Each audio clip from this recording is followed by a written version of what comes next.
Hey guys, and welcome to my channel. In today's episode we are in beautiful Brussels, and yes, it is a pretty gray day here in Belgium. Well, we are in the heart of winter, so yes, it is kind of cold.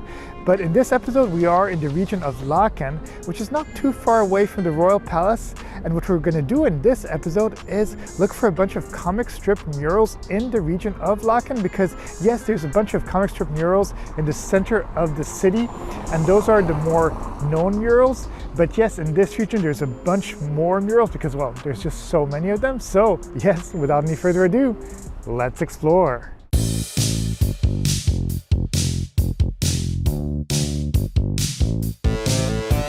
LAEKEN is a residential suburb in the northwestern part of the Brussels capital region of Belgium. Because this area is pretty close to the Royal Palace, it's without too much of a surprise that many of the buildings surrounding this area offer some sort of historic value.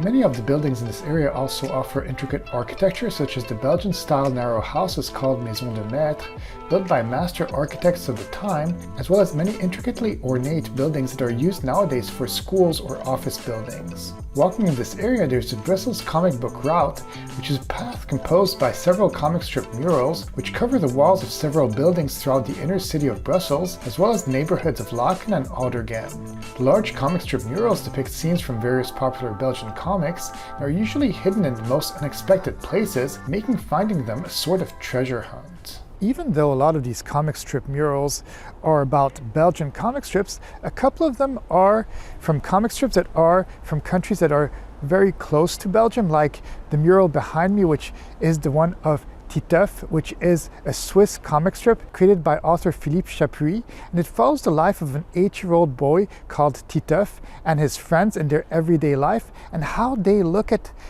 well, the adults that are surrounding them and how they interact with their daily life. So it makes for a pretty fun comic strip.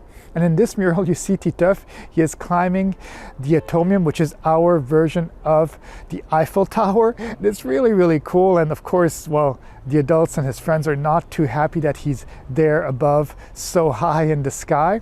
And what I like also about this particular comic strip mural is the fact that it's kind of hidden, and it really adds to a lot of the charm of finding these comic strip murals, because they're not always easy to spot, and it is in a really secluded area. There's a park surrounding it, and there's also a sort of very eerie kind of bridge that goes above the street, and yeah, it's really cool, and it kind of adds again to the charm of finding all of these comic strip murals, because it's kind of like a treasure hunt. The park situated adjacent to the Titeuf mural is called Parc Tour et Taxi, and is the largest city park to be developed in the center area of Brussels in over a century. Providing much needed recreational space to the surrounding industrial neighborhood, this park has become a cultural meeting place with many activities organized by the local initiatives Park Farm and Jardin Collectif. Hovering above the park, we can see the Jubilee Bridge that provides a convenient way for pedestrians and cars to cross over the park. Even though the bridge is pretty, it does have a sort of eerie feel to it, but in some ways also adds a lot of charm to this large green space. Going up the stairs situated next to the Titeuf mural, there's another art piece that takes over the whole side of a house called Parchis, created by cartoonist Peter Willems, which humorously depicts the activities of the district.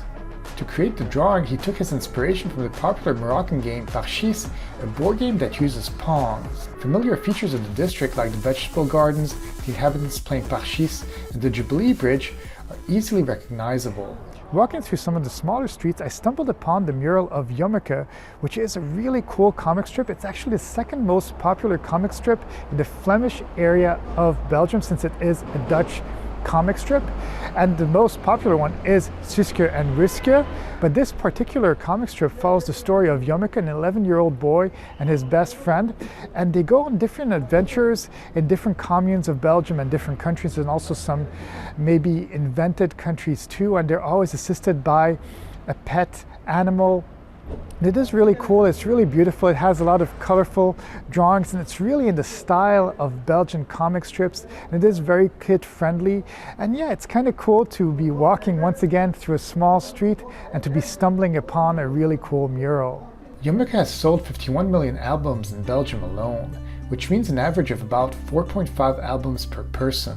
Close by to this mural, there's the Place Joseph Benoit Willems, This is a typical rectangular square, but it is worth a visit for people who come from other countries because these type of squares are an important part of the identity of Belgium and other European countries. As for the square itself, it was mainly built between 1897 and 1906, with houses built in the eclectic style surrounding it. Eclecticism is a 19th and 20th century architectural style in which a single piece of work incorporates a mixture of elements from previous historical styles to create something that is new and original. Paying attention to these type of houses on the square, as well as its surrounding streets, is important to understanding Belgium's true architectural identity, as well as why so much effort is being done in order to keep these precious facades. Walking through the streets, I stumbled upon a really cool mural, which is an après-midi at Place Boxtal, which was created by Elodie Chanta. And what is cool about this particular mural is the fact that, well, it represents the life here in the LAEKEN region, and particularly the market that happens here at Place Boxtal every Saturday afternoon.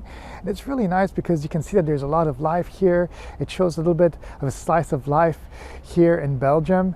And what is cool also about this mural is the fact that Elodie Chanta, the author of the mural, well, she inspired her drawings from mangas, but also from Icelandic writings that she loves, and it is a very different type of drawing that you would expect from a Belgian comic strip. And yeah, it's really gorgeous, it's very colorful, and it really represents the lifestyle here at Place Boxtal in LAEKEN. Next to the mural Un après-midi at Place Boxtal, there's the Émile Boxtal Square as well as the Boulevard Émile Boxtal. The square was created following a royal decree which was started in 1899. The square was soon built with the construction of the Municipal Hall of LAEKEN, which began in 1907. The building was supposed to be located in the center of the square, but was finally built on the south side of it. Construction lasted until 1920, but the building was already in use since 1912.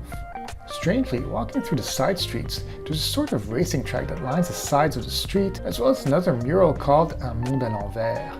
This mural is exceptionally long, spanning 48 meters in length, and is taken from an album by the same name created by the author Attaque. This mural is very colorful and was made in an attempt to brighten up an area of the street that was once conducive to the dumping of rubbish. With the creation of this mural, the area has transformed completely, becoming a miniature park with a small play area for kids on one side and a small dog park on the other. One of my favorite comic strips here in Belgium is the one of Natasha, and it tells the story of a flight attendant who is traveling, well, for her job, but she goes through all the different continents of the world, and every time that she travels, she seems to find herself in some sort of danger and some sort of adventure, and she's often accompanied by her best friend and colleague Walter. And it's really cool because when this comic strip came out in the 1970s, well, women weren't as independent as today. And Natasha, well, she kind of shows what a modern woman would be, and she's very independent. She's always being able to take care of herself.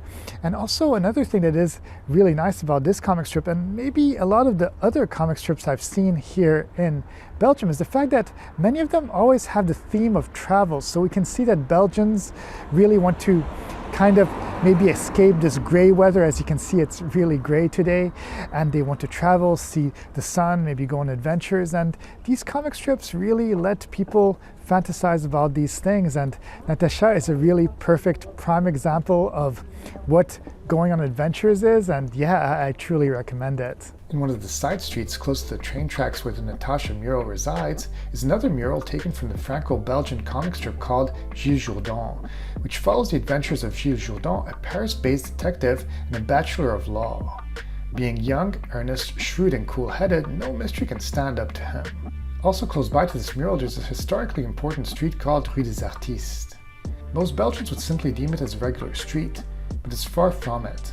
Historically, as the name describes, this was a street where many artists lived, but also from an architectural point of view, the street is gorgeous with many big maisons de maître that really give insight to an era of history where architecture was really well thought of and where houses were made with taste. And the beauty doesn't just lie in the houses, as the streets adjacent to the street offer a really interesting bridge that give people a shortcut from one side of the street to the other, but also has another mural called Solastalgie, which is a piece of concept art created by Eva Russo and is intended to represent the suffering of losing what comforts us, our environment, and the distress generated by climate change and its consequences. Here I am in one of those typical squares that you can find in the middle of a bunch of houses. This is the Square Léopold, and it is a really cool place. There's a lot of places here for kids to be able to play, which is really nice if you own a house right here. And it's really typical of Belgium to have these squares that have a lot of grass around it, a lot of little playgrounds, and it just makes it the perfect place to walk around and maybe relax a little bit after a hard day of work. But also this is the perfect place, I think, to end this video. We've seen so many murals. It's really amazing how all of these murals are in little random streets that you'd never think would have murals, because, well, if you didn't have the internet and videos like mine where you'd be able to find all of these murals, well, they would pretty much be hidden. But I'm always glad to be able to share these murals with you, share all my secrets with you, because, well, I am a local here and in Los Angeles, so I know quite a lot of things. But with that being said, I really hope that you guys enjoyed this video, and if you did enjoy it, well, please be sure to subscribe, hit the like button, leave me a comment too, let me know what you think about this video, let me know about maybe future videos that I should make. Okay, well, that's it. Have a great day, and I'll see you guys in the next video.